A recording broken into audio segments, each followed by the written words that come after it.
many parts of the world. Welcome to the parallel technical session for the technologies for climate resilience. I'm Natsuko Totsuka, Principal Portfolio Management Specialist who has got water resources specialist background at Central and West Asia Department of Asian Development Bank. For these sessions, we have got 5 presenters joining from different countries and different types of institutions. They will give us hints to discuss the key question of this session. Might we enhance our institutional governance and planning systems to promote climate resilience? For our discussion of technologies for climate resilience, this key question could be rephrased to which technologies and innovations are helping promoting climate resilience, and how can we replicate these successes? Nowadays, with the significant and rapid advancement of information technologies, more convenient tools, technologies, methodologies are becoming available. But the question is how, where, and which of such technologies can be and should be applied to the real world at different occasions. As water professionals, we should make a decision, or we should be a catalyst for decision making for selecting an application of appropriate technologies at appropriate occasions. The 5 speakers today will share their important experiences and insights with us. Each presentation will have 10 minutes. Then after the 5 presentations, we will have a Q&A sessions for about 30 minutes. Please do submit your questions. Please don't miss this important opportunity. During the presentations at any time, you can post your presentations in the Q&A panel on the right-hand side of your screen. Your questions are very welcomed. And before starting, I would like to thank our young water professional rapporteur who are reporting on this session, Mr. Paranita Chandra, civil engineer at the National Water Supply and Drainage Board, Sri Lanka. Thank you very much for your help. And just as a small tip for better session experience, if the PowerPoint presentations appear small on your screen, please find a view button at the top right of your viewing screen and please click it. Then please choose standard view there. Okay, welcome to the session again. Let's proceed to very interesting presentations. Our first speaker is Dr. Nam Tu Hoai from Vietnam Academy for Water Resources. Dr. Nam's professional career mainly focuses on climate change impact assessment and water engineering management with more than 20-year experience. He has conducted fundamental and practical studies in the field of environmental hydraulics and water resources. For example, studies on the development of advanced technologies for improving flood forecasting practices in Vietnam, the development of vulnerability assessment and risk mapping tools for water infrastructure systems. Dr. Nam's current research focuses on promotion of water security, which is very crucial to making informed decisions for climate change adaptations. Dr. Nam, you have got 10 minutes. The floor is yours. Thank you, the moderator, Natsuko. Thank you, the colleagues. First of all, I would like to express my sincere thanks to the Asia Water Forum 2022 and the ADB for having me in this virtual workshop. So on behalf of my team led by Dr. Vũ Ngọc Châu, the senior specialist on water resources from ADB Vietnam.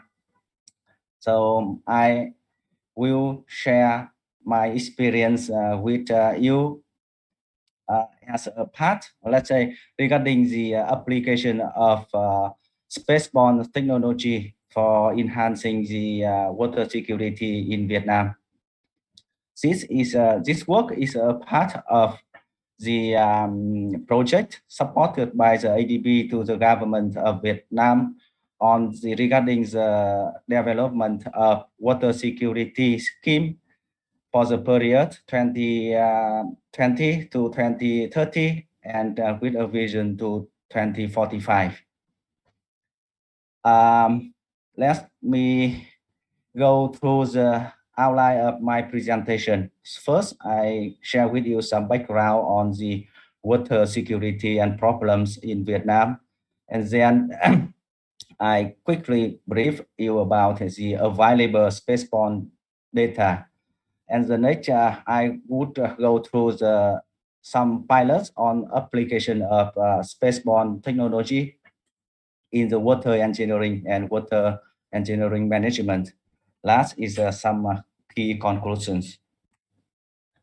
First, so the term water security, let's say as a common understanding, we hope that we can ensure the sufficient water in terms of both in terms of quality and quantity for life and for economic development, environmental and ecosystem protections. So we're mostly talking about the sufficient of water quantity and quality. But you can see on the figures, the left and the right hand side, the top left and right hand side, Vietnam is considered a abundant water availability. So you can see the average annual rainfall is about more or less 2,000 millimeter per year on average. However, the country faces some water security challenge, I mean, in terms of quantity. A high reliance on the transboundary flows. The second is uneven distribution between the dry and wet season. Most of the water distributed in the wet season takes in a couple of months of the year. And the larger water consumer is agriculture that takes over 80% of the water available. However, these sectors recently show a very low productivity. In addition, high economic growth rate and expanding population also cause additional demands for the water. So you can see the bottom right graph reported by the World Bank. So the increased rate of the water demand per year from 2016 to 2020, about more than 2% per year. And the rate is slightly going down, but still more than about 1% per year, increasing from now until 2030. And together with the challenge in the quantity of the water, we also facing a lot of water pollution problem. Many large rivers are heavily polluted because of the rapid industrialization. And the last very important one, located in the coast, let's say the east of the Pacific Ocean. So Vietnam is considered a prone area for natural hazards like floods, like storms, like drought and salinity intrusions. And climate change in the future will exacerbate the situation. So water security has become a focal point and of attention for the government of Vietnam. That's why the government has recently has approved the water security scheme for the period 2020 to 2030 and a vision to 2045. And now I would like to go quickly through the available spaceborne data. So around Earth, we have a lot of satellites flying around the Earth. So I group it into 5 categories. So we have satellites for observing the weather and climate, for observing the land cover, for observing the surface topography, for observing the environment and disaster. You can see the figure on the left, on the bottom left. So from the satellite image, we can capture clearly the situation on the Earth. For example, we can capture the water body during a flood event. So this is a very critical for us to prepare some emergency response plans or mitigation plan. So these are available satellites on the Earth, and the point how we can make use of these available global data sets. So first, I would like to share with you one pilot in the application of satellite-borne data for water availability monitoring. So as a developing country, so the monitoring system on the ground is very limited. We have a very little historical and monitoring data available. And even we have some gauging station, but it's very few, very scattered, and that does not represent for the whole basin, I mean for the large basin. And for the current practice, for estimating a water availability for a catchment, we use some analytical methods, but because of the change in the land cover and the change in the climate patterns, so some analytical methods has not applicable anymore. And as a result, modeling stream flow as a solution, but not possible to achieve satisfactory calibration with limited data. For conclusion here, so in many cases, model or analytical methods do not contribute to better understanding of the water, of the basin water balance. So we try to develop or to propose a new and simple method to monitor the water availability. So it's very simple and conventional method. So we consider, actually we take precipitation is equal to evapotranspiration plus runoff and the change in the storage. However, for the long-term storage, so if we consider it is equal to 0, it's a very minor change. So we come up with the precipitation over a watershed equal to the evapotranspiration plus runoff. Yeah, sorry. And then we tested it for we propose a methodology here. So if we know the information at a catching station, so we can know the runoff at the unknown catching station through the formula on the right hand side. So this is a very simple formula for us to estimate the runoff for a ungauge catchment.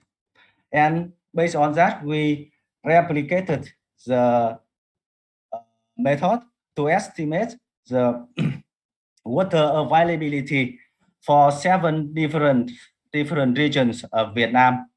So based on the satellite data from the rainfall data from IMERGE satellite and the evapotranspiration from the MODIS satellite with the resolution of 500 meters. And based on that, we can estimate. So you can see the upper figure is the water available for 7 regions of Vietnam. So the green one is the renewable water renewable, including the transboundary from the transboundary basin, and the orange one is internally produced in the Vietnam. So this is the way we try to separate what we have from the outside and what we internally have from Vietnam. I mean, we have the water availability, and the bottom figure is the water per capita. For example, in the Mekong Delta, if we consider the transboundary, so we can have a lot of water for per capita. But if we consider only the internal water availability, so we can see it's less than 4,000 cubic meter per people per year. Okay. So there are two another pilots. So because of the time the time limitation, so I just go through. Yeah. So this is another example we developed to monitor the water availability in the storage in the reservoir. And the second one, we apply it to develop the round index for Vietnam. So based on this input and with the recommendation from the ADB to assess the regional water security based on the 5 dimensions. So we assess the regional water security index for different regions of Vietnam. So you can see in the future, the Mekong Delta and the North Central of Vietnam will be more critical will be more stressed with the water resources. And for conclusion, I just gone through quickly. So we developed a new method to estimate the basin water balance. We developed the renewable water. We access the renewable water resources for the entire Vietnam, and we also developed the regional water security for 7 different regions of Vietnam. Thank you very much for your attention. I'm so sorry I took a bit time more than 10 minutes. Thank you. Yeah, thank you very much. Yeah, thank you very much, Dr. Nam, for very informative presentation. Now we welcome the second speaker, Ms. Antoinette Anaban from Baguio City Government, the Philippines. Ms. Anaban has got a bachelor's degree in economics and a master's degree in business administration. Ms. Anaban is an economist and environmental environmental planner by profession, where she spent 15 years for her career in the national government agency. Ms. Anaban is currently an officer in charge, the head of the Baguio City Disaster Risk Reduction and Management Office. This office sets important policies and directions of the city related to disaster risk reduction management and resilience. Anaban, you have got 10 minutes. The floor is yours. Good morning, good afternoon, and good evening to all participants and the ADB team who is hosting this event. As introduced, my name is Antoinette Anaban, representing the City Government of Baguio. I will be presenting to you the ongoing project of the Asian Development Bank on Baguio City Smart Flood Early Warning Information and Mitigation System. This project is funded under the ASEAN Australia Smart Cities Trust Fund with financing provided by the Australian government through the Department of Foreign Affairs and Trade. And this project is assisting the city with both the planning for flood mitigation and the delivery of services of flood early warning and responses using smart technologies. So the end goal of the flood early warning system is to improve the city's resilience to flooding and facilitate early preparedness.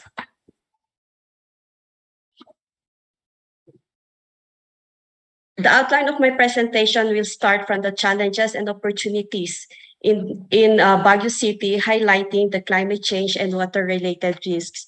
the Baguio vision of a resilient, people-centric, and smart city, the overview, current findings, and outputs of the flood early warning system project, the flood early warning design, and the key focus and next steps, and also the conclusion and key takeaways from the project. Baguio City is faced with many challenges, but also with many opportunities. The urban challenges identified by the local government include climate and natural hazard threats, but also accessibility, quality of public service and amenities, growing population, inclusiveness, and social justice. Specifically related to water, Baguio faces challenges related to both water quality and quantity, with water quality issues, lack of runoff management, accumulation of waste in the rivers, and depleting water supplies. On the other hand, multiple opportunities for enhancement of values in urban realm in Baguio City have been identified. These opportunities are highly related to co-benefits of nature-based solutions. Many of the identified challenges of and opportunities by the local government speaks directly to the vision and aim for a flood mitigation action plan. The vision for nature-based flood mitigation in Baguio is viewed through a lens of inherent sustainability, wherein terrain and nature-based solutions are connected throughout the city to mimic a natural system. The key characteristics of the vision for flood mitigation are the reliance on natural solutions to manage stormwater flows and improve ecological conditions by incorporating technologies proven to yield direct risk reducing benefits. The vision also intends to achieve a high level of water circularity through rainwater harvesting and reuse, and to provide resilient planning and infrastructure that reduces the risk of flooding both in current and future climate conditions. Based on this vision, the Flood Mitigation Action Plan aims at presenting innovative solutions that are appropriate to the territorial and socioeconomic complexity of Baguio City, to promote benefits beyond the climate adaptation and resilience, and to ensure inclusive and green urban spaces that promote health and quality of life for all citizens. The project has three outputs, which starts with the flood early So at the core of the presentation is actually the flood early. Hang on.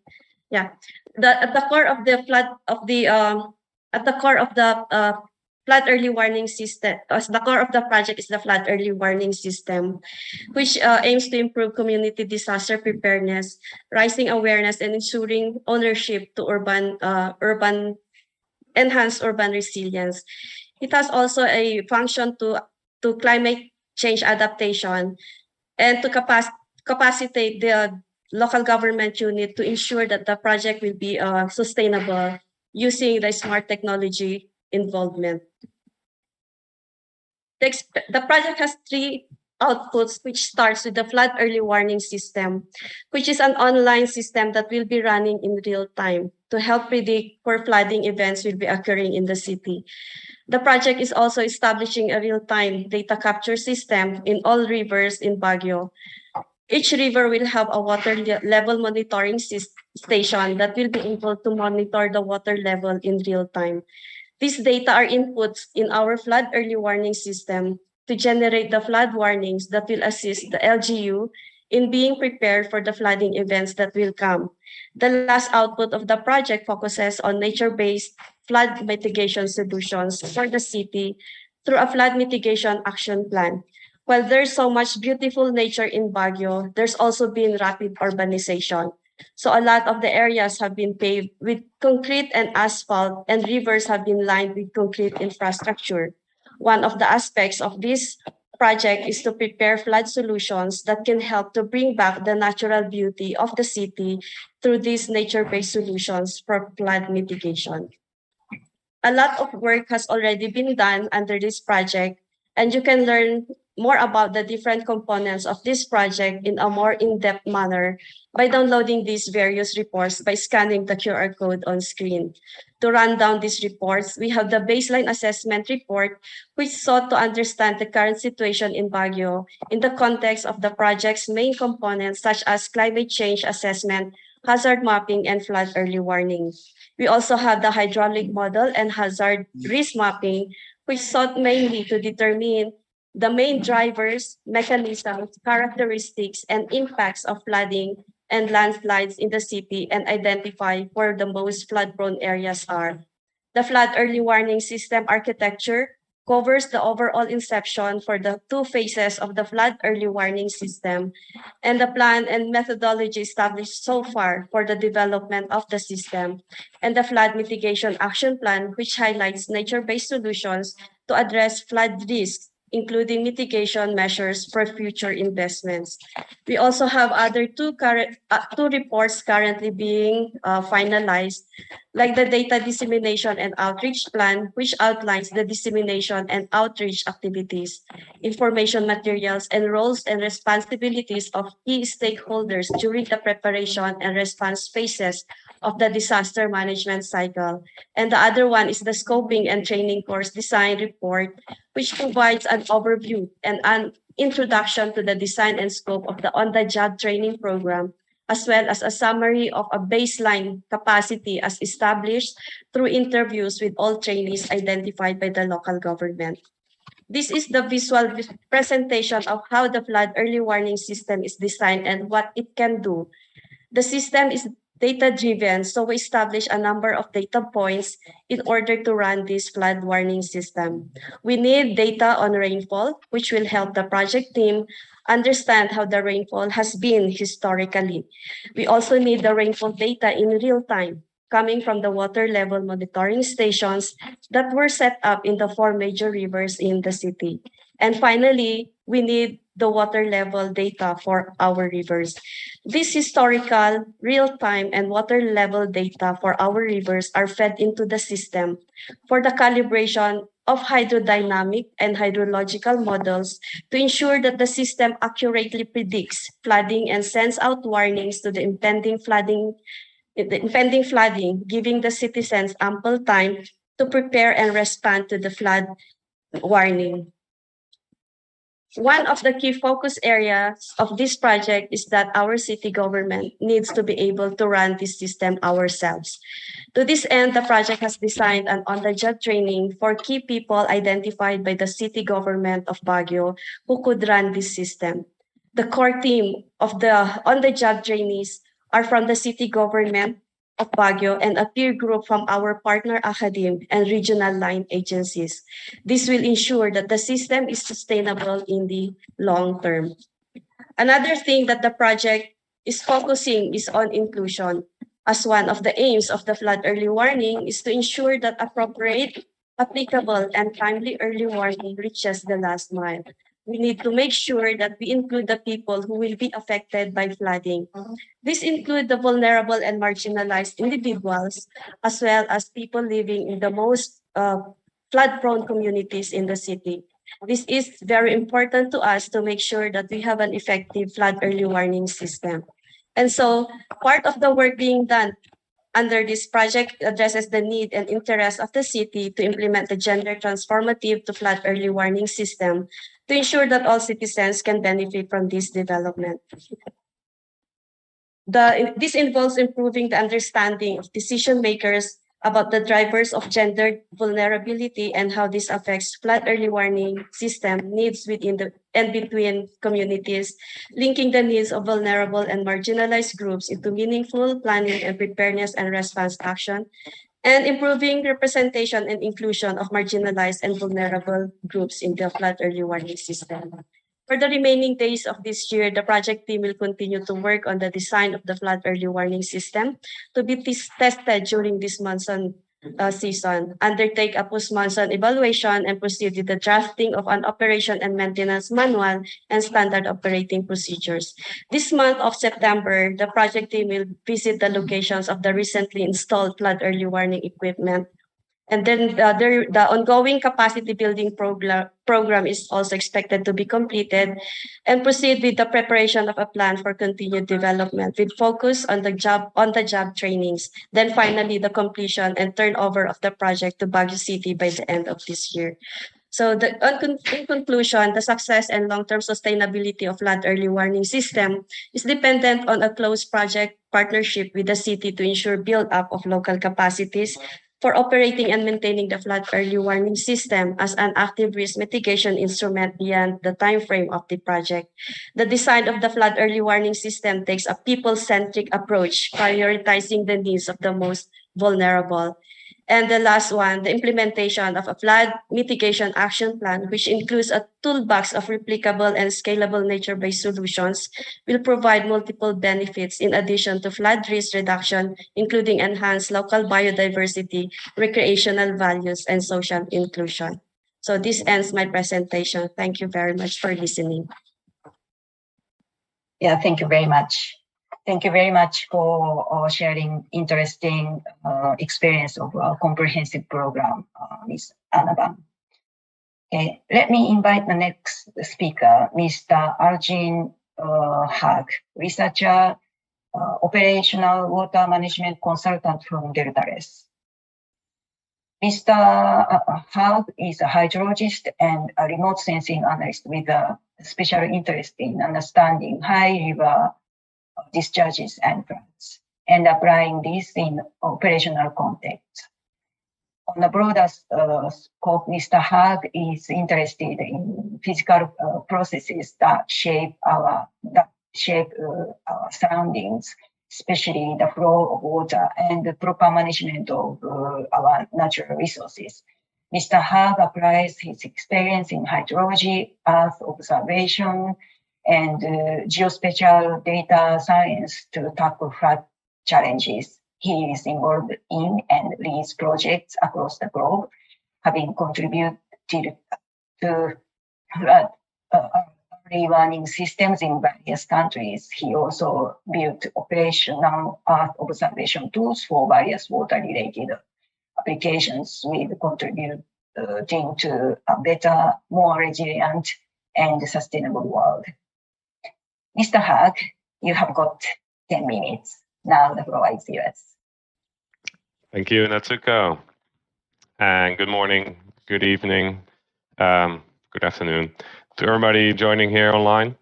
And thanks for having me here, to everybody from ADB. So indeed, let's talk about some lessons learned that myself and my team have while developing an operational and open source flood monitoring tool over Southeast Asia. But first, let me provide some context. Of course, I've not been doing this on myself. This is done within a large program called Severe Mekong, which in its own is a part of the larger Severe Global Initiative, which is led by USAID and NASA. And in the Mekong region, the Southeast Asia region specifically, it is led by the Asian Development Preparedness Center, ADPC, in a consortium together with the Spatial Informatics Group, the Stockholm Environment Institute, and us, Deltares. And what we do is, well, we like to say that we connect space to village in the lower Mekong region. And we do that by providing fit-for-purpose geospatial data, mainly from Earth observation. But in this talk, I don't really like to advertise all the things we're doing, and rather try to provide some generic lessons learned and things that others might be able to take away from this, while doing that in the context of what we have developed, to not provide too generic open doors like be flexible or learn from your clients or things like that, which you can find anywhere online or can think of by yourself. So some history as to where we started, because it's important to know how we got there, is that originally we developed something we called the surface water mapping tool, because the stakeholders we engaged with in the region told us that they had no insights, or at least not well enough insights, on the status of the water system. And through some various stakeholder consultations, we learned that, well, the best thing we can do is provide you with this surface water mapping tool, which leans heavily on the Landsat satellites. So these are relatively low frequency optical satellites, and they are fit for certain purposes. Within Severe, we have this stakeholder consultation needs assessment, which provides us with a continuous feedback loop. So we go through this process once in a while before service planning, but also during and after service planning. And actually what we learned from this, once we've completed this tool and our stakeholders started to use it, is that it did not really meet their needs. Well, there's various ways you can go about this, but their real needs, the most important needs they had, was more geared towards flooding. This tool had more a water resource planning take. It has also been used in practice to assess the state of wetlands and reservoirs and the potential for fish spawning grounds it might have. But it was not up to date to have continuous monitoring, real time, specifically for floods and at a high temporal resolution. So was this something we should have done better, or perhaps the question from the clients and stakeholders wasn't clear? Well, I can't say that, but I think one of the main lessons learned is that you have to drill down very deeply together with who might be potentially using the tool you're developing to really get down to their absolute specific base need before you start developing. Well, with us, it took a little bit longer because we first developed this tool. Luckily, it was not for nothing because it has been used and it provided us with a good springboard to go towards the thing we're developing now, which is called HydroFloods, which is the hydrologic remote sensing analysis for floods. And with this, we really meet the needs of what has been described here. And we do that by providing open science. So we provide all the things we develop in open access journals. We develop open source. Of course, that's not something you have to do. Of course, there are benefits to it. It has been described a lot, but we also just feel, a call to do it as open source because in the end, we are funded mainly through public institutions. So you could argue it's all taxpayer money. So it also should feed back to the community. But a good anecdote there is as well that there was this great round robin exercise on satellite-based water detection from space carried out through an ESA project. And there we learned that actually one of the other participants also used our HydroFloods tool, which they obtained simply from GitHub. And we already implemented a few changes in the backend that we didn't host on GitHub yet. So it was a very nice way to see how these changes interacted and improved the algorithms, which we would not have be able to do so easily if we had not put it open source. We also provide a web portal with analytics and dedicated data streams. So one of our main users at the moment is the World Food Program in Cambodia, who use this on a daily basis to get an idea of the extent of flooding or potential flooding. Apologies. To assist with their emergency release efforts and logistics operations. A little bit beyond the science. I won't go into this too deeply for the sake of time. But I think the main takeaway from this is that it is important if you start to operationalize research to not focus on the most state-of-the-art, all encompassing algorithms if there's nothing there really yet. If there's not much there yet, especially if you move towards operations, it might be best to first stick with something that is more simple, that's also easier to explain to stakeholders and end users, and easier to operationalize, and from there build it up to more sophisticated tools and algorithms, which is also what we're doing at the moment. And well, we've already talked a little bit about lessons learned, but there's of course a lot you can learn from others. So, well, I hope you can learn something from us, but of course we can also learn from others. And there are already various others that are doing things like this, that are doing satellite-derived flood mapping services.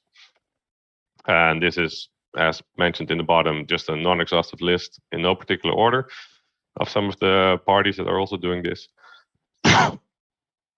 And if I can highlight a few as to why we thought, well, there's still space for us to develop something, is that none of these, at least as a single tool, organization, or product, offer what we've listed here: continuous monitoring from multiple sensors for free. So if you look at things like the International Charter or Sentinel Asia, which of course is very relevant here, these are amazing services or tools, but they are activation based. So they need to be activated in order to receive products, and these products are also at a relatively ad hoc basis. Wow, what we saw was a need for this continuous monitoring. There are parties that do offer it, but they're more on the commercial side. So you have Cloud2Street and ICEYE, which are probably apologies for this, which are probably the leaders in flood mapping, but they of course offer this as a cost as commercial parties. Thank you.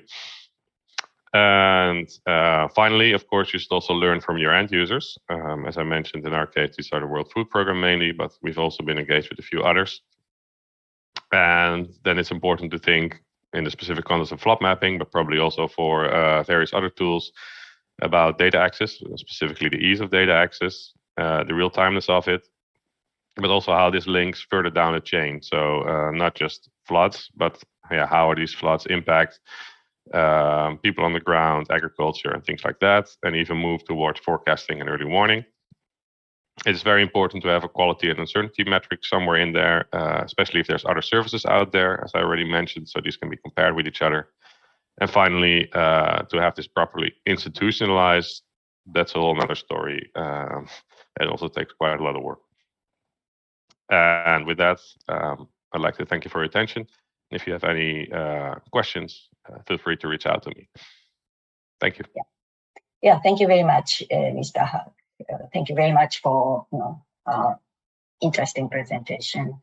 Okay, let us move to the fourth presentation. The next presenter is Dr. Moon-Soon Kim, radar specialist and senior data scientist from Hydroinformatics Institute.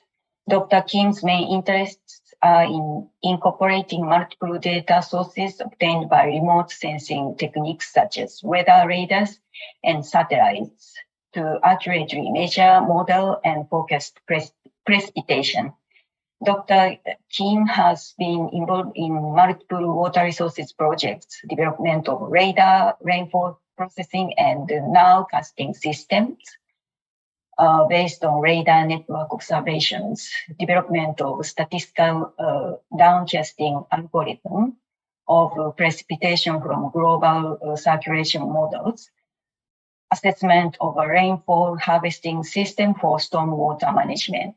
He received his PhD degree from the Hydraulics and Water Resources program at the University of Ohio, USA, as a research assistant at the Ohio Flood Center and IIHR, Hydro Science and Engineering. He focused on understanding the spatio-temporal structures of errors in radar rainfall estimates and developing radar rainfall retrieval algorithm for real-time flood forecasting. Your profile is very difficult for me to introduce Dr. Kim. Okay, Dr. Kim, you have got 10 minutes. The floor is yours. Okay, thank you very much for introducing me, and good to see you, everyone. And today I'm going to talk about the real-time radar rainfall estimation and nowcasting system in urban areas.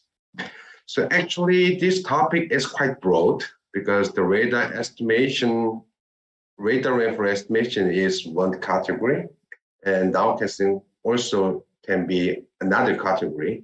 So I have only 10 minutes, so I will just briefly explain our project and share my experience with you.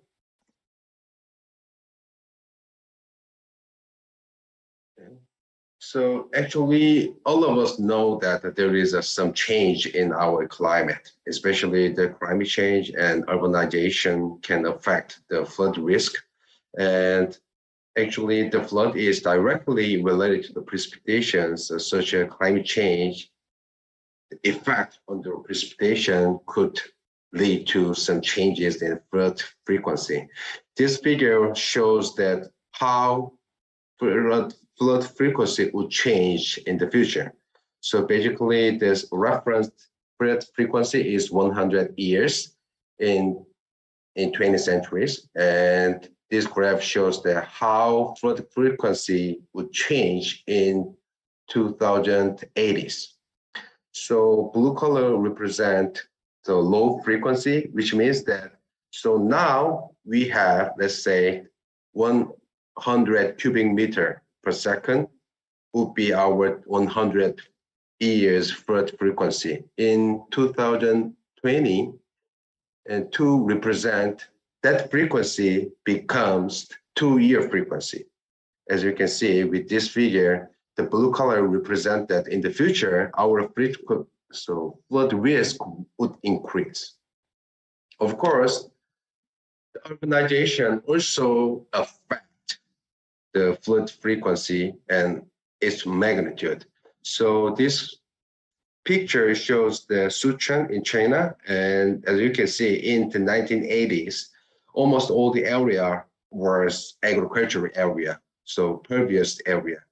However, in 2011, as you can see, all the area are covered by some pavement, or it becomes impervious area.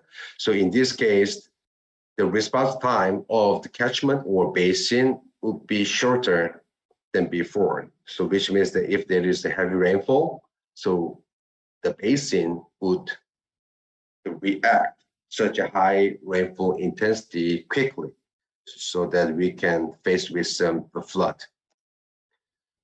The problem is that the rainfall, especially in tropics, are highly localized. I like this animation or video because it shows how localized the precipitation is. As you can see, the traditional way to measure rainfall is to use the rain gauges. However, with rain gauge, we cannot capture this kind of the spatial and temporal variability of precipitation.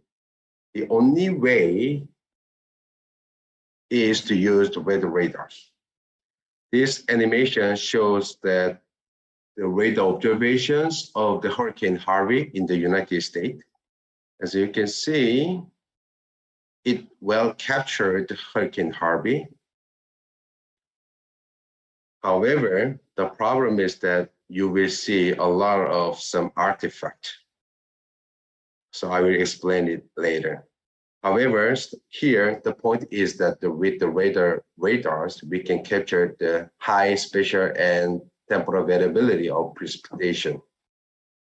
Especially in urban area, we need to use different types of radars. So there are multiple types of radars. Depending on the radar frequency, we can categorize them as the C-band, S-band, and X-band, and so on. So anyway, there are many different types of radars, but in urban area, because of big buildings, so like skyscrapers, we cannot use just only big single weather radars. So alternative is to use multiple small radars.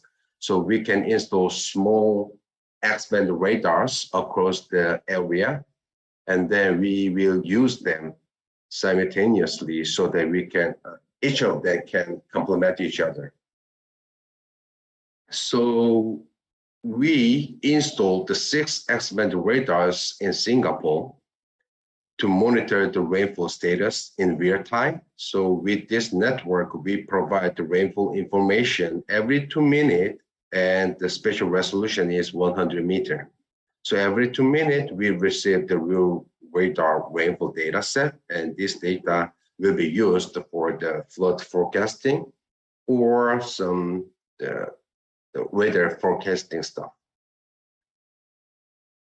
However, as I mentioned, since the weather radar does not measure the rainfall directly, but it measures the returned signal from the target. So it emits electromagnetic waves, and once the radio signal reflected from the target, the radar measures that signal, and we interpret it to estimate the rainfall. So in this process, obviously, there are many uncertainty sources. So first of all, radar signal may hit the mountain or skyscraper, then it returns the wrong signals. And also, depending on the climatology. So I mean here, let's say maybe you can think that the precipitation characteristics in Europe would be different from the characteristics in tropics. So we call it the raindrop size distribution. But anyway, so depending on such a different characteristics of precipitation, we may use different parameter values to estimate the rainfall. So anyway, there are many uncertainty sources. So in order to generate or estimate accurate rainfall amount, we need to handle all the uncertainties. And for each uncertainty sources requires the specialized remedy to fix that issue. So we developed multiple things, but for example, the significant error source would be the non-precipitation echoes. As I said, radar emit the signal and measure the return the signal. So basically, it doesn't know which target it measured. Maybe it had hit the ground or skyscrapers, or maybe just the precipitation. We don't know that.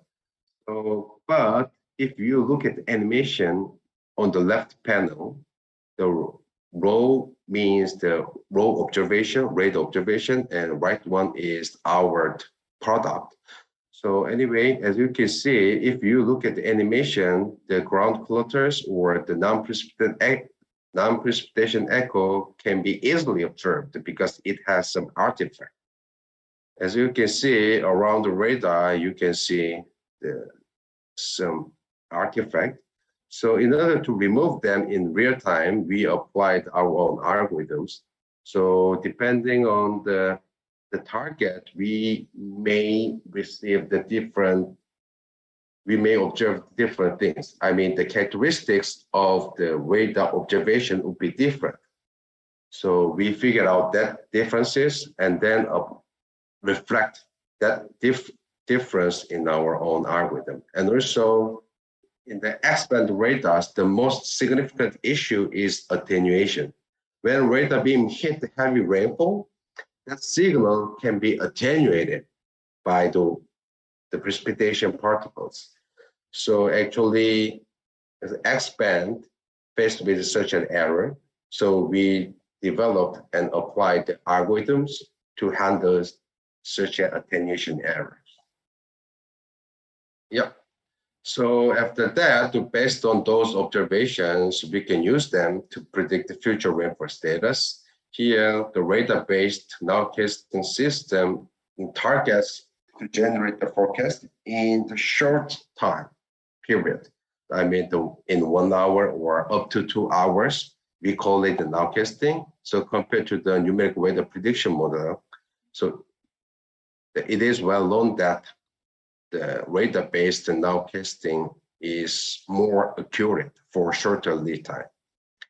So in order to do that, we apply some machine learning algorithms and computer vision techniques. And also we assume some Lagrangian persistence, which means that the precipitation characteristics would be the same, but only the difference would be the location of the precipitation. And then we generate our nowcasting output, and it seems like so rainy area detection ability is quite high. It's more than 80% in 30-minute lead time. So here, what we want to deliver is that in urban area, the only tool to measure the precipitation with high spatial and temporal resolution is to use weather radars. However, the weather radar have some issues or uncertainties. We need to address them, and each of uncertainty sources would require the different types of the remedies or solutions. And using the multiple radars, we can we can reduce those errors. And also, based on those radar observations, we can get quite good rainfall forecast in short read time. That information can be used for the flash flood prevention or the prediction of flash flood. Thank you. Thank you very much for your very informative presentation, Dr. Kim. Right. Okay, let me invite the fifth and the last presenter, Mr. Cornelis Dingemans, a hydrologist from Royal Haskoning DHB. Dr. Dingemans is a hydrologist specialized in flood risk management and flood forecasting. His career started in the Netherlands, working with Royal Haskoning DHB.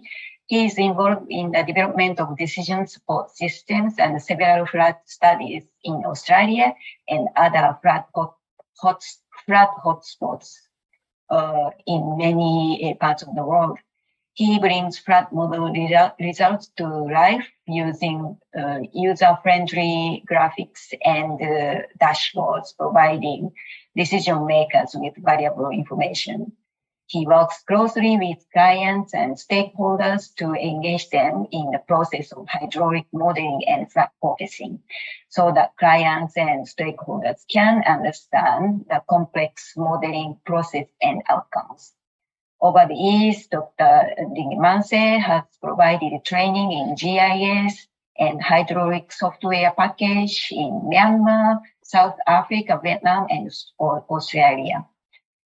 Currently, he takes the lead in Australia with regards to the digital transformation. Mr. Dingemans, you have got 10 minutes. The floor is yours. Thank you very much, Natsuka. So my voice is a bit crooked today, so I hope I survive until the end of the presentation. But I want to talk about the lessons learned of 3 years of forecasting in Australia. It's something that I just found really interesting, and it's initially I thought, oh, you developed this great system and it's live and it's all doing what you wanted to do. But over time, I learned that the reality is different. Thanks to the ADB for hosting this great event, and let's dive into it. So first, I want to put some perspective on the flooding in Australia. So Australia is suffering from severe flooding in the last months as a consequence of La Nina. A quick brief overview of what our flash flood forecasting service is, the systems we have operational in Australia, and the lessons learned. So first, flooding in Australia. Because of La Nina, we have a we have a lot of flooding in the last months. The biggest ones were in March, and also in last July, a month ago, there was also a big flooding across Australia. As you can see in the middle picture, this was the biggest flood in Australia. It was at Lismore. It's estimated to be a 1 in a 10,000 year event. And you can see the McDonald's sign, like how high is it? Like 5-6 meters.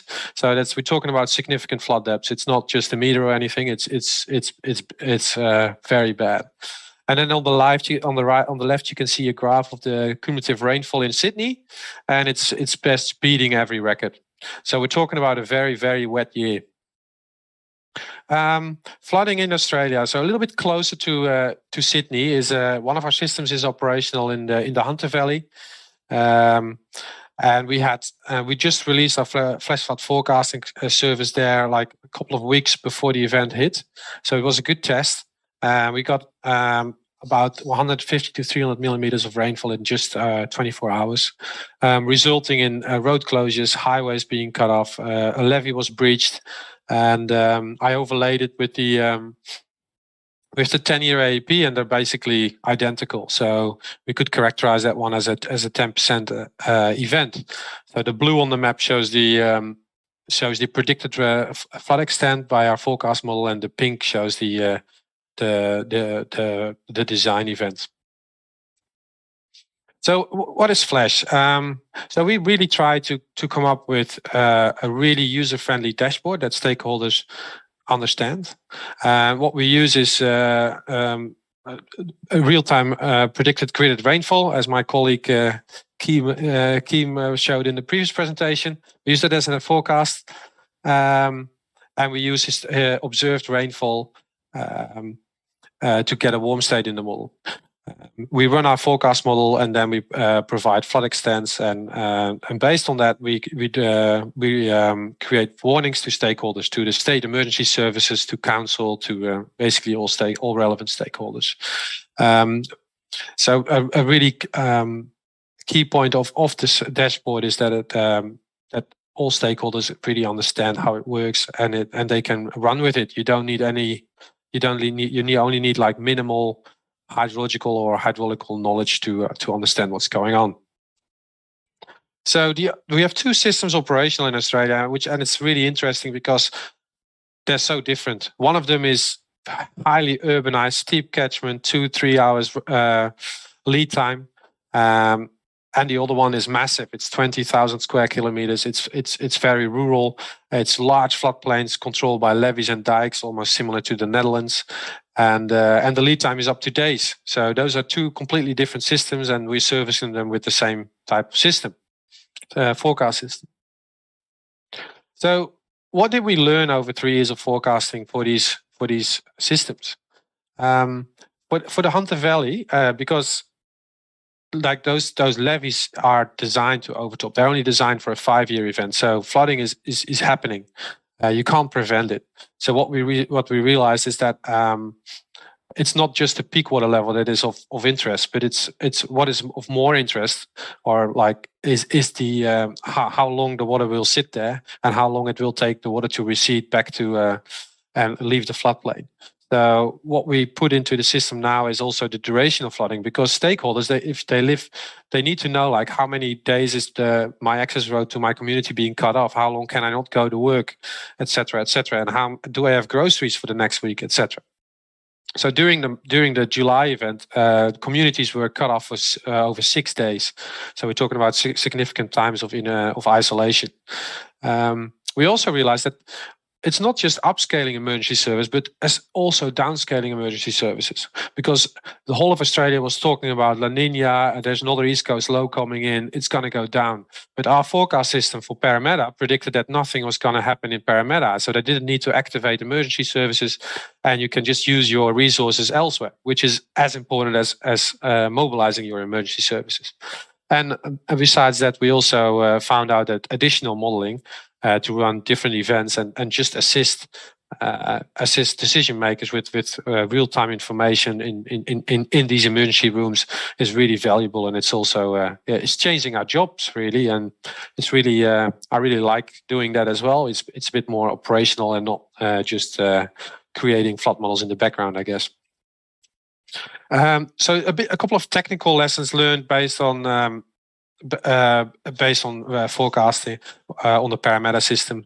So what we found is for small catchments, it's so difficult to predict the location of the rainfall. We can predict that a big event is coming in, but whether it falls here or just a kilometer further away, it's incredibly difficult. So what we found is that you don't need to look at an individual rainfall forecast, but you really have to look at ensembles. So we look at multiple forecasts, and we also alarm not on one single forecast, but we alarm if 2 sequential model runs hit the same trigger. And also what we found is the warm state transference is really important.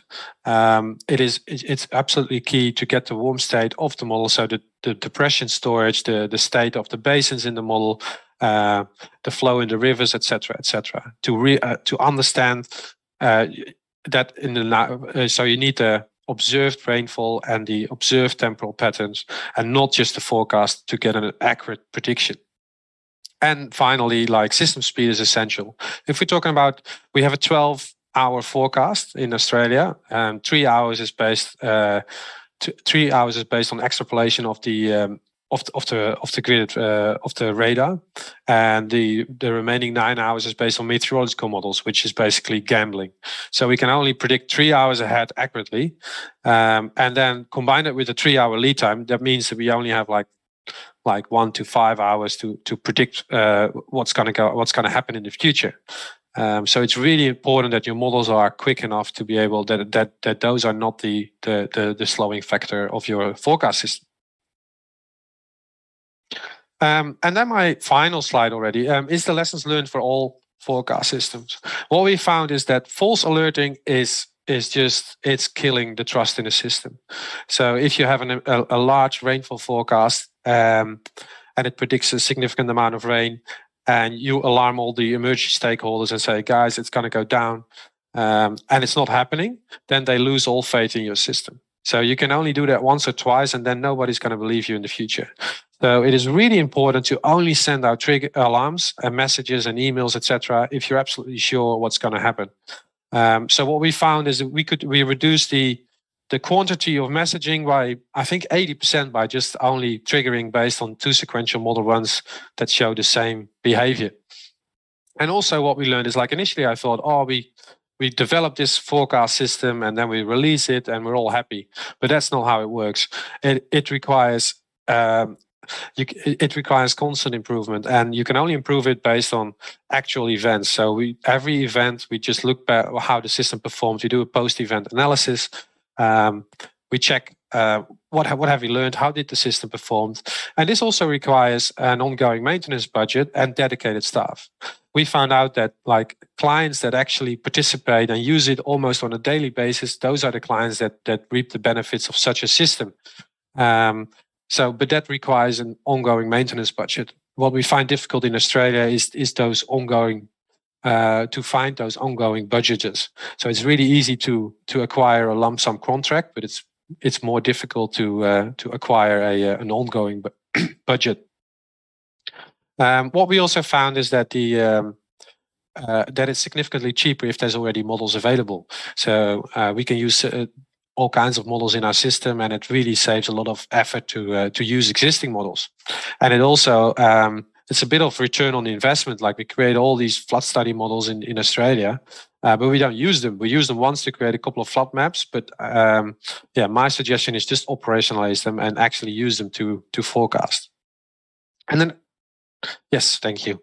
And the last 2 points, they go hand in hand. So we can run our models now on consumer-grade GPUs. We can just run fully 2D dynamic models for 20,000 square kilometer catchments, and that comes with a responsibility. We can actually generate these accurate flood extents and flood depth maps. And emergency workers, they need those accurate flood depth maps because they don't know how to use just graphs or etc. They need flood maps. They speak by themselves. Thank you. That was it. Any questions? Right. Yeah. Thank you very much for sharing very interesting experience, Mr. Digimase. And your experience was in Australia, but it included a lot of aspects that can be applicable to many other countries, including developing countries. All presenters, thank you very much for your informative and presentations and sharing valuable knowledge and experience with us. Now we move to a question and answer session for participants. Your questions are still welcome. If you haven't done yet, please post your question in the Q&A panel on the right-hand side of your screen. We have received a couple of questions already. Let me start with the technical questions to Mr. Nam. 2 questions jointly. Mr. Nam, since say, when was this technology used in Vietnam and how frequent is the data collection? And also, could you please explain how to fill the incomplete data for your analysis? Yeah, this is a quite important question, which is applicable to many other countries. Mr. Nan. Thank you, the moderator, and thank you, the audience, for the very interesting question. So, the first question is about the satellite data availability. So, you know, the frequencies of the satellite now it has been reduced from a couple of weeks to a couple of, let's say, a couple of days. So we have a very frequent data observation by the satellite image, but for different purposes, so we can use the data available for different period of the year. In this exercise, I use the annual average of the satellite-borne data set. So it means you can use the data for based on a monthly basis or yearly basis. Is I think it's up to your purpose of let's say up to your objectives. And the second, this technology is very promising, and you know there's spaceborne data is available for free. That is a very important aspect. So we can apply this very simple approach for other areas, let's say with very scattered observation points or observation data, even with from the ground or from the radar data, like previous speakers have already mentioned. So I have answered the 2 points. If you have any, if you need any clarification, so please let me know. Yeah, thank you very much, Mr. Nao. So, okay, so participants, please add some follow-up or additional questions if you have them. All right, so then next question from an audience for Ms. Anaban. This question is, this is an important and interesting question. So later I want to ask a couple, the same question to a couple of more presenters. Okay, but first, Ms. Anaban, how did your team secure stakeholder buy-in for smart flood early warning system? And what, in your opinion, is crucial to remember when implementing smart FEWS in the local community? Okay, thank you for that very interesting question. So the first one is, how would we involve our stakeholders? So the city government of Baguio has actually a limited capacity, technical capacity in operating a flood early warning system. So this project would already be the first LGU owned and managed flood early warning system. And that we realized the need to partner with our stakeholders. One very important consideration that we have to look into is the sustainability of this project. So we want that when this project will be turned over to the city government, we want this to be sustained. And that's why we have this capacity building with the academe. So we have the core group from the local government unit, and we also have a peer group from the academe, and also from the regional line agencies who will be helping us. So the sustainability of this project is very important. And of course, another important thing is the ownership of this project. So we have to own this project since this will be our first time, the first LGU owned and managed and operated flood early warning system. So having realized our technical incapacities at the local government unit, that's the time also that we have to engage our partner stakeholders from the academe and the regional line agencies. We also have our partners at the barangay, the smallest political unit in the Philippines.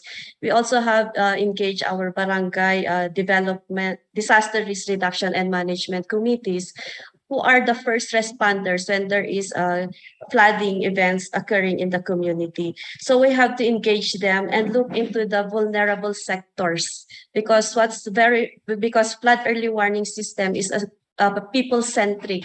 So we have to identify already our vulnerable sector, identify their needs. Like for instance, what is the best channel of communication that the early warning use so that it will reach them, and what type of communication do they need. So we know very well that they have special needs, especially when we speak of the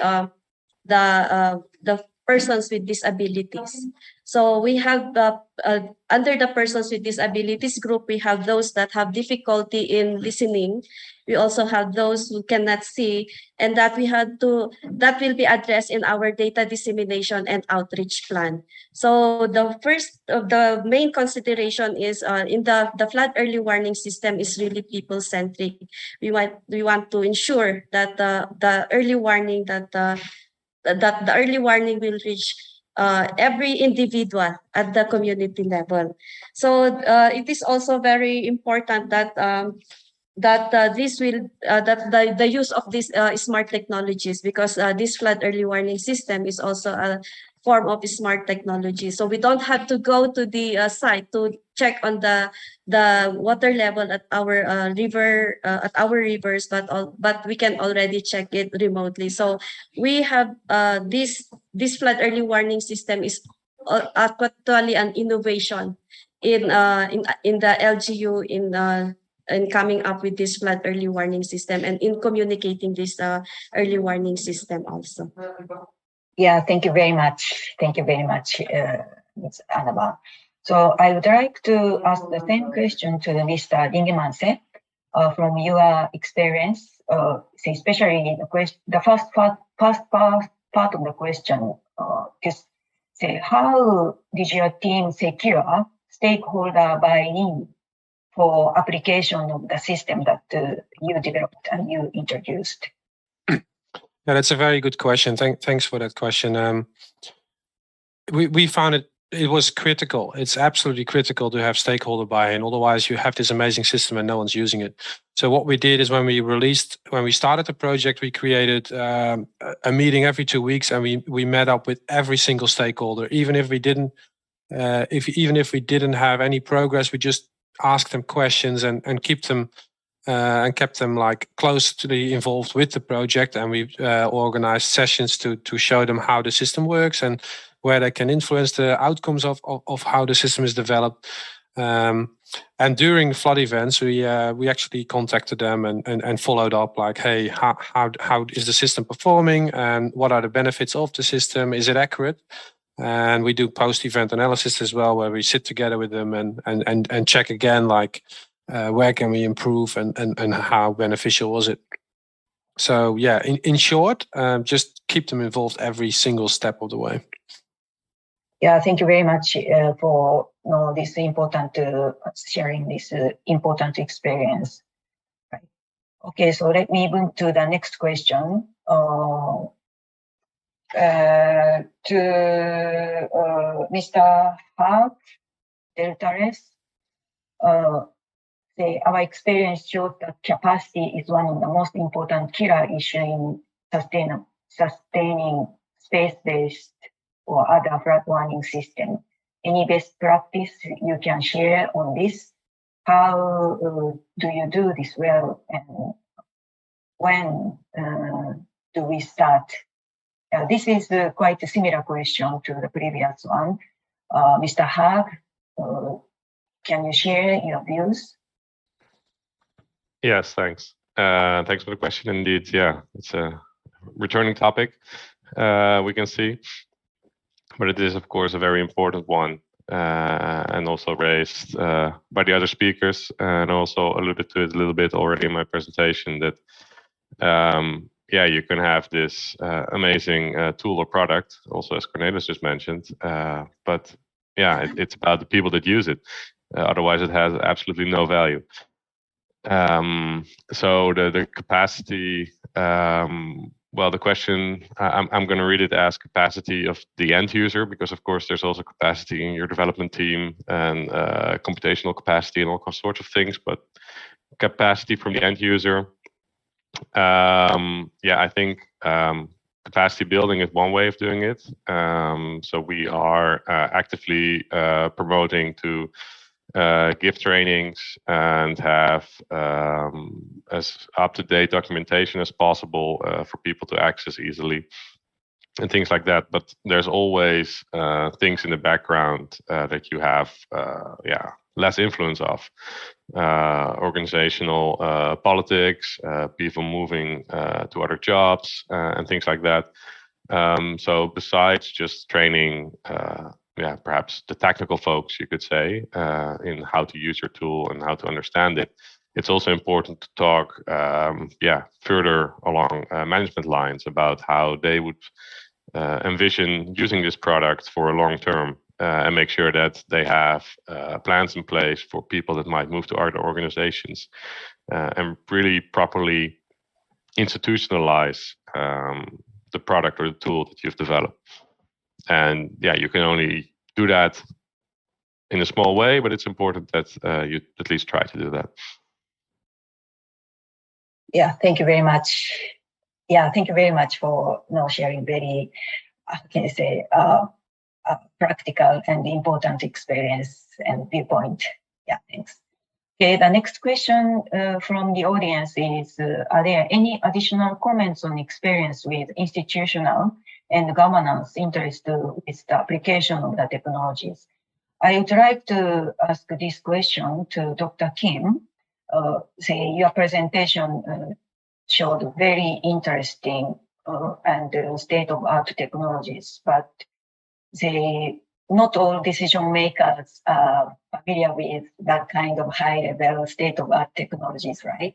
So how, please advise your view or experience, how did you or how we can convince decision makers to apply those good technologies and advanced technologies? So actually, the only way is to communicate with them. Yeah, basically, so as far as I know, almost all the countries have their own radar network. But the different thing is that, so if the government invests their own fund to improve the system. For example, when I was in the United States, so there are multiple agencies which they try to develop the algorithms to improve the radar rainfall accuracy and the forecasting system, and they just keep working. But in Southeast Asian countries, I'm not sure which department do such a work. So basically, people may think that, okay, once we installed one program set to process radars, then it's done, right? But still, there are many uncertainties. And the good thing is that these days, there are many observations, like a satellite. We have the GPM or the other satellite data set, also geostationary satellite data set. And also, we have more the ground-based observation stations. We have multiple sources of observations. If we can use them, then we can improve the accuracy of the radar rainfall estimation. Not only just using radar, but also we can use all the data set together. But the thing is that all people knows the importance of the precipitation or rainfall data set. But yeah, so we just keep communicating with the stakeholders to convince that we need this kind of research, and also we need the product. So these days, so now I'm in South Korea. So 2 days ago, we have a big flood in Seoul, Gangnam. Mm. So once such an event occurred, then more people are interested in such a thing. So I think we may need to take advantage of this kind of opportunity to present the importance of such a thing. So I think, yeah, the communication is just a critical factor. Yeah, thank you very much, Dr. Yeah. Kim. So just briefly, I would like to ask the same question to Mr. Hack, which also showed quite, how can you say, kind of high-level technologies to applied. How do you think that such kind of advanced technologies could be applied and could be taken by decision makers? Yes, thank you. Well, to sort of mimic what Kim said, but also try to say a little bit something different as to not completely repeat him. I think it's important that you make it as easy to understand as possible. So indeed, there's a lot of complex things going on in the background, but that really shouldn't really matter. It's about the end product that you serve to those that are using it. And that can also be done in various ways. So you could serve an end product that looks a certain way that comes from exactly the same data product and serve it differently to another end user by changing the way it looks or just using various other types of information. So that you deconstruct the complexity, you could say. And that really helps. But of course, you need continuous engagement as well. It's not just about making something that looks simple. You need to interact with your end users and also train them in using it, help them understand it. We find that it's no use to just make the most state-of-the-art data product, whether it looks complex or whether it looks simple. Most end users, especially technical end users, want to understand the product. And then it doesn't help if you just serve it up simply, because they do want to understand what's going on in the back end. So then you need to train them, teach them, or at least provide them good documentation so they can train themselves. Yeah, thank you very much. Right. Then, so next question, this is a general question. What is your general opinion on climate change and preparation for it with technology? Okay, so this one, okay, at the end of the session, then summary of this technical session will give some hints of it. Sorry, just quickly. Last question to Dr. Kim. Nowcasting by radar rainfall, estimation for 30 minutes read time in your presentation is there. Forecast model for long read time,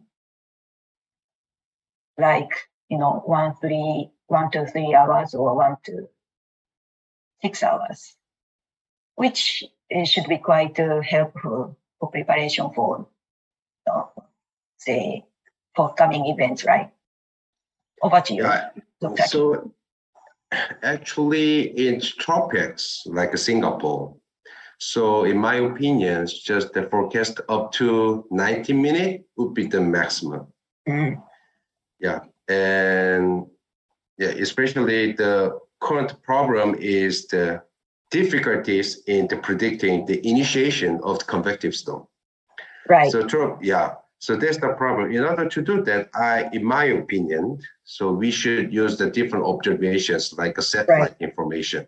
I see. The only source is the Japanese geostationary satellite. Of course, we have the GPM or the TRIM data set operated by NASA, but we cannot use them in real time because of the latency. Yeah. However, Yeah, thank you very much. You see, it's a trade-off of accuracy and read time. Yeah, thank you. Yeah. Sorry, now time is running out. Unfortunately, we are reaching at the end of the session. So let me summarize key takeaways of the session, which may answer to the second last question. The first one, to make innovative technologies widely accepted, selection of technologies to be applied becomes a key, namely technologies suitable for available financial human resources, say appropriate for available financial and human resources, and also capacity of local people. That means potential affected people also have to be considered. Alternatively, capacity of local people have to be enhanced, and such capacity development have to be embedded into the design and planning of climate change adaptation measures. And there may be constraint on budget, human resources, and other constraints. This is the second point. And we might face different challenges in understanding of higher authorities or for immediate application of high-level costly technologies. However, we should not give up as professionals. Keep communicating with them, keep explaining to them what is important for us as a practitioner or officer in the field to keep learning new technologies, keep communicating. This will eventually lead to chances of application of new nice technologies in the field. Okay. Lastly, I would like to thank all participants, of course, the presenters, rapporteur, for your contributions to make this session say fruitful. Unfortunately, this is the last day of the forum, but Asian Water Forum still has got several interesting sessions later today. So please join those sessions and please enjoy the rest of the forum.